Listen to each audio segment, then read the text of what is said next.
High all government job aspirants welcome to my YouTube channel general studies for government jobs. आज हमारे topic होच्छे West Bengal police constable mains तार practice set आज আমরা 3 discuss करब। एर आगे प्रैक्टिस सेट 1 এবং प्रैक्टिस सेट 2 डिसकास हो गेছে, সেগুলোর পিডিএফ আমাদের টেলিগ্রাম চ্যানেলেও পোস্ট করে দিয়েছি এবং এটারও পিডিএফ আমাদের ভিডিও ডেসক্রিপশনে পেয়ে যাবে অথবা আমাদের টেলিগ্রাম চ্যানেলে পোস্ট করে দেবো। ঠিক আছে, তো টোটাল 25 কোশ্চেন আছে, তোমাদের এক্সামে 25 জিকে প্রশ্ন আসবে, তার মধ্যে 24 অ্যান্সার আমি দিচ্ছি এবং একটা প্রশ্ন তোমাদের জন্য। এবং এটা কোনো মুখস্থ করার কোনো কিছু নেই, এইটাতে জাস্ট তোমরা দেখবে তোমরা যে পড়াশোনাটা করেছো কত দূর পর্যন্ত অ্যান্সার করতে পারছো।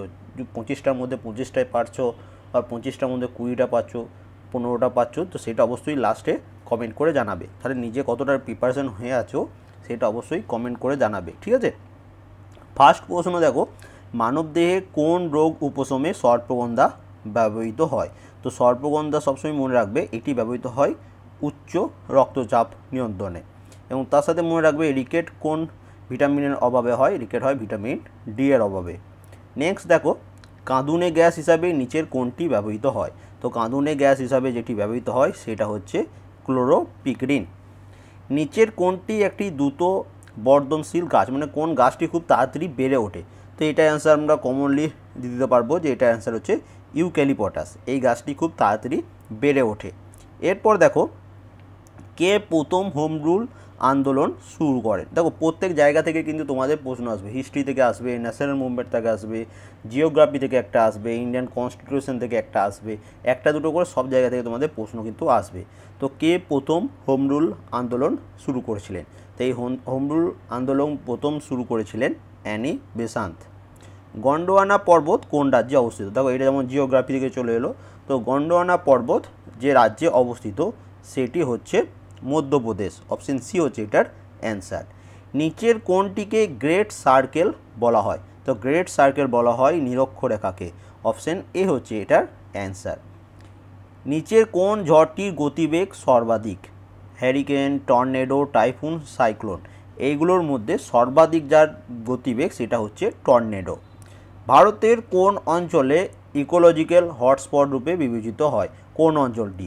খুব ইম্পর্টেন্ট প্রশ্ন এটা। ওয়েস্ট বেঙ্গল কনস্টেবলের যেটা মেন্স হয়েছিল প্রিলিমস 2013 আর 2008-এ, সেখানে এই কনস্টেবলের এই প্রশ্নটা এসছিল। ঠিক আছে, তো এটা অ্যান্সার হচ্ছে পশ্চিমঘাট পর্বত। অপশন বি হচ্ছে এটার অ্যান্সার। তামাক চাষের জন্য মাটিতে কি থাকা প্রয়োজন?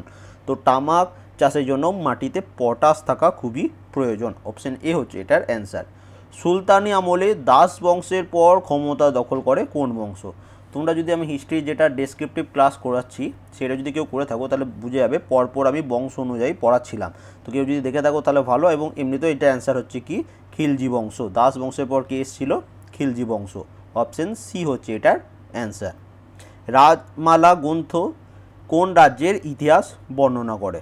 এই রাজমালা গ্রন্থে এখানে যেটা হচ্ছে সেটা হচ্ছে ত্রিপুরা রাজ্যের ইতিহাস বর্ণিত রয়েছে। ইন্ডিয়ান ওপিনিয়ন, দেখো বুকস অ্যান্ড অথার্স থেকেও প্রশ্ন আসতে পারে।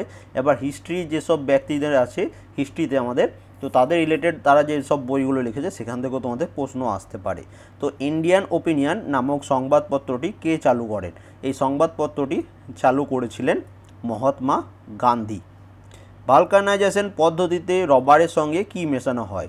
তো এই ভালকানাইজেশন পদ্ধতিতে রবারের সাথে যেটা মেশানো হয় সেটা হচ্ছে সালফার। অপশন এ হচ্ছে এটার অ্যান্সার। এরপর দেখো, কার্নোটাইট কিসের আকরিক? কার্নোটাইট এটি হচ্ছে ইউরেনিয়ামের আকরিক। এবার দেখো নেক্সট পেজ, জাতীয় ক্রীড়া দিবস কবে পালিত হয়? মানে কোন ডেটে কি পালিত হয়, এখান থেকেও তোমাদের একটা প্রশ্ন কিন্তু এক্সামে আসবে। তো 29শে আগস্ট এই দিন পালিত হয় জাতীয় ক্রীড়া দিবস। মানবদেহের কোন অঙ্গে রেনিন উৎসেচক ক্ষরিত হয়? তো মানবদেহের পাকস্থলিতে রেনিন উৎসেচক ক্ষরিত হয়ে থাকে। কোন প্রাচীন সভ্যতায় হেইরোগ্লিফিক্স লিপি পাওয়া গেছে? তো এই হেইরোগ্লিফিক্স লিপি এটা পাওয়া গেছে মিশরীয় সভ্যতায়। অপশন বি হচ্ছে এটার অ্যান্সার। নিচের কোন হ্রদ থেকে লবণ তৈরি হয়? তো লবণাক্ত হ্রদ বলতে পারো, তো সেটি হচ্ছে সম্বর হ্রদ। এবং এবার এই হ্রদ থেকে কী ধরনের প্রশ্ন আসতে পারে? আরেকটা প্রশ্ন যেটা আসতে পারে সেটা কোন হ্রদ কোথায় অবস্থিত? যেমন চিল্কা হ্রদ এটা কোথায় অবস্থিত? উড়িষ্যাতে। উলার হ্রদ এটা কোথায় অবস্থিত? Jammu and Kashmir. Sambar lake বা সম্বর হ্রদ এটা কোথায় অবস্থিত? রাজস্থানে। ভেম্বনাথ এটা কোথায় অবস্থিত? এটা হচ্ছে কেরালাতে। তাহলে এরকম ধরে তোমাদের কিন্তু পড়তে হবে। নেক্সট দেখো, ভেঞ্চুরিমিটার যন্ত্রের সাহায্যে কি পরিমাপ করা যায়? তো ভেঞ্চুরিমিটার যন্ত্রের সাহায্যে কি পরিমাপ করা যায়? তো এই যন্ত্রের সাহায্যে পরিমাপ করা যায় সেটি হচ্ছে তরল প্রবাহের পরিমাপ। অপশন সি হচ্ছে এটার অ্যান্সার। তাহলে এইখানে এটার অ্যান্সার কী হচ্ছে? ভেঞ্চুরিমিটার যন্ত্রের সাহায্যে তরল প্রবাহের পরিমাপ করা যায়। অপশন সি হচ্ছে এটার অ্যান্সার। এবার দেখো দুটোই 19 নম্বর কোশ্চেন হয়ে গেছে, তো একটা এক্সট্রা কোশ্চেন টাইপিং হয়ে গেছে, তো কোনো অসুবিধা নেই। নেক্সট দেখো, কোন ভারত সম্রাট প্রথম সরকারি খরচায় হজ যাত্রার আয়োজন করেছিলেন? তো এটি আয়োজন করেছিলেন সম্রাট আকবর। কোন রাজ্যের মধ্যে দিয়ে ব্রহ্মপুত্র নদী ভারতে প্রবেশ করেছে? তো ভারতের মধ্যে ব্রহ্মপুত্র নদী প্রবেশ করেছে অরুণাচল প্রদেশের মধ্যে দিয়ে। ভারতীয় উপমহাদেশের দ্বিতীয় সর্বোচ্চ ব্যবহৃত ভাষা কোনটি? দেখো, প্রথম হচ্ছে হিন্দি এবং সেকেন্ড হচ্ছে বাংলা। তাহলে অপশন ডি হচ্ছে এটার অ্যান্সার। ভারতের কোন রাজ্য দেবভূমি নামে পরিচিত? তো দেবভূমি নামে পরিচিত হচ্ছে হিমালয় প্রদেশ। হিমালয় ওই এলাকাটা পুরোটাই দেবভূমি নামে পরিচিত। কোন দেশ রোহিঙ্গাদের দেশ থেকে বিতাড়িত করতে চাইছে? তো এটা অ্যান্সার কি? এটা প্রায় বিতাড়িত করে দিয়েছে ধরে নাও মায়ানমার থেকে, মায়ানমার বা বার্মা যা বলবে। পানিপথ এক্সপোর্ট ডেভেলপমেন্ট সেন্টার নিচের কিসের সাথে যুক্ত? তো এই পানিপথ এক্সপোর্ট ডেভেলপমেন্ট সেন্টার এটা রিলেটেড হচ্ছে তাঁত ও বস্ত্রের সাথে, টেক্সটাইলের সাথে। ঠিক আছে, অপশন সি হচ্ছে এটার অ্যান্সার। এবং লাস্ট প্রশ্ন তোমাদের জন্য একটা, শের শাহ নির্মিত গ্র্যান্ড ট্যাঙ্ক রোড, এটা আমরা সবাই জানি যে গ্র্যান্ড ট্যাঙ্ক রোডকে নির্মিত করেছিল শের শাহ। এবার প্রশ্নটা কি, সেটা কি বলেছে? পূর্ব ভারতকে কার সাথে যুক্ত করেছে? Mumbai or Chennai or Punjab or Guwahati. এই টোটাল 25 কোশ্চেন আমরা ডিসকাস করলাম। এটার অ্যান্সার তোমরা অবশ্যই দেওয়ার চেষ্টা করবে। এই পিডিএফটা আমি আমাদের টেলিগ্রাম চ্যানেলেও পোস্ট করে দেবো, সেখান থেকেও ডাউনলোড করে নিতে পারো। তোমাদের প্রিপারেশন কেমন চলছে অবশ্যই কমেন্ট করে জানাবে। And thank you for watching.